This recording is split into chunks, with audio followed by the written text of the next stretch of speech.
결국 민주시민들과 민주당의 정의로운 분노가 통했는지 국무총리실 산하 검찰개혁 추진단이 사실상 백기투항을 한 것 같습니다. 지난달 민주시민들을 대경로하게 만들었던 중수청 이원화 검찰개혁 정부안이 거진 폐기됐다는 기쁜 소식입니다. 중앙일보 단독입니다. 국무총리실 산하 검찰개혁 추진단이 올해 말 신설될 중수청 직제를 전문수사관으로 일원화하기로 했다고 합니다.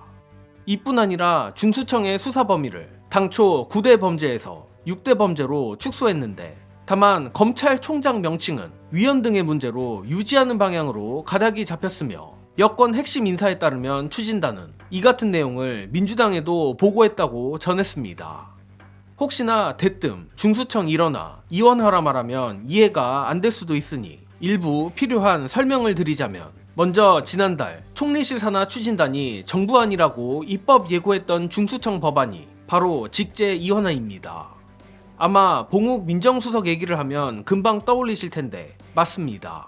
사실상 검사에서 이름을 바꾼 수사사법관이라는 기괴한 직제를 두어 오직 수사사법관만 기관장 및 수사부서에 장을 할 수 있게 하고 비법률가 수사관들은 그들에게 지휘만을 받게 하는, 즉 봉욱의 의견이라고 공개된 엄격한 이원화가 기존 총리실 산하 추진단의 정부안이었던 것입니다. 그러나 당시 안 하느니만 못한 경악스러운 검찰 개혁안이 공개됨과 동시에 역대급 어마어마한 역풍이 불었고 오죽하면 대통령이 나서서 당의 의견을 정부가 수렴하라고 교통정리를 한 후에나 논란이 사그라들었던 바 있습니다. 아무튼 이런 과정을 거친 뒤 민주당은 법사위 의원들을 중심으로 누더기가 된 검찰개혁 정부안 정상화에 착수했고 결국 수사사법관과 수사관이 분리된 중수청 이원화 대신 오직 수사관으로만 구성된 중수청 일원화안을 정부에 제시했습니다. 그리고 그 민주당의 의견을 수렴한 결과가 바로 오늘 보도된 중수청 일원화 정부안이라고 할 수 있겠습니다. 가뜩이나 대통령이 당의 의견을 수렴하라 지시해서 그런지 이번엔 그간 영 못마땅했던 부분들이 대폭 수정 반영됐는데 앞서 말한 중수청 직제 일원화뿐 아니라 심지어 공소청 관련 징계에 의한 검사 파면도 추진단이 민주당의 의견을 수용했다고 합니다. 따라서 정부가 처음 입법 예고했던 공소청 법안에는 기존 검사의 신분 보장 규정이 그대로 들어가 있었으나 일개 행정부 공무원인 검사도 징계로 파면할 수 있도록 추진단이 향후 조항을 수정하고 검사 징계법 역시 손볼 것으로 보인다고 보도는 전했습니다. 다만 조금 아쉽게도 공소청회장은 검찰총장으로 한다는 조항은 유지하기로 했다고 합니다. 애초 민주당에선 이를 공소청회장은 공소청장이고 공소청장이 검찰총장을 겸한다는 내용으로 신설하자고 제안했으나 추진단은 위헌 소지가 있다고 판단해 수용하지 않았다는 것입니다. 이와 관련해 정말 솔직히 제 생각을 말씀드리자면 검찰총장을 없애자는 것도 아니고 그저 이름을 두 개 두자는 게 위헌일까 싶긴 합니다. 하지만 청와대에 스며들어 있는 검찰 세력 입장에서 생각해보면 중수청 이원화 꼼수도 처참하게 박살났고 보안수사권도 쉽지 않은 상황이 돼버렸으니 쥐뿔도 없는 최후의 자존심 검찰총장 이름만이라도 지켜달라는 마지막 애원 아닐까 추측합니다. 고로 어차피 허수아비 그 자체가 된 검찰총장 이름 정도는 남겨줘도 큰 문제가 될 것 같지는 않습니다.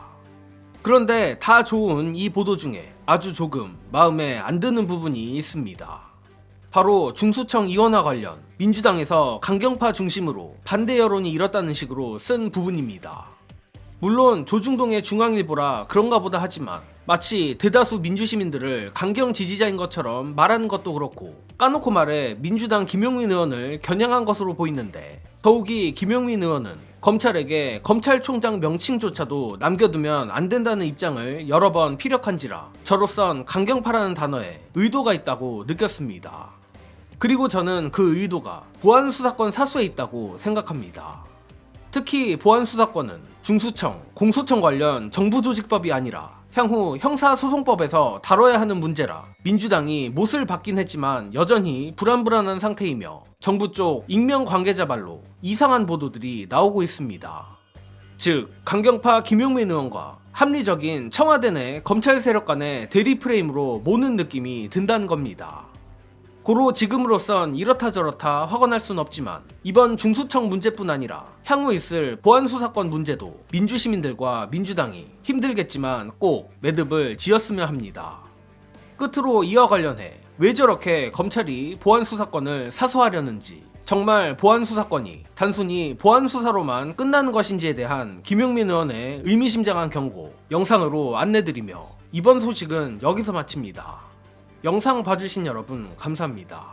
하나만 더 말씀드리면 이 보안 수사권을 주느냐 마느냐의 문제는 이렇게 접근해야 됩니다. 보안 수사권을 주면 검찰의 인력과 예산이 그대로 따라갑니다. 예외적으로 주더라도 인력과 예산이 따라가요. 그렇다라고 하면 지금 검찰이 가지고 있는 실질적인 힘이 거의 그대로 남아있습니다. 다시 부활하죠. 우리가 검찰청을 폐지하고 공소청을 만들었지만 사실상 그냥 검찰청이 되는 것입니다. 게다가 지금 검찰이 요구하는 것은 전권 송치를 해달라는 요구를 합니다. 전권 송치를 하면 지금은 전권 송치 안 하거든요. 전권 송치하고 보안수사권을 예외적으로 인정하면 지금 검찰보다 더 센 공소청이 됩니다. 전권 송치 받아서 인력과 예산을 그대로 둔 채 직접 수사를 할 수 있기 때문에 더 센 공소청이 될 수 있어서 전권 송치와 그 다음에 보안수사권 두 가지는 인정하면 안 된다라는 것이 저의 생각입니다.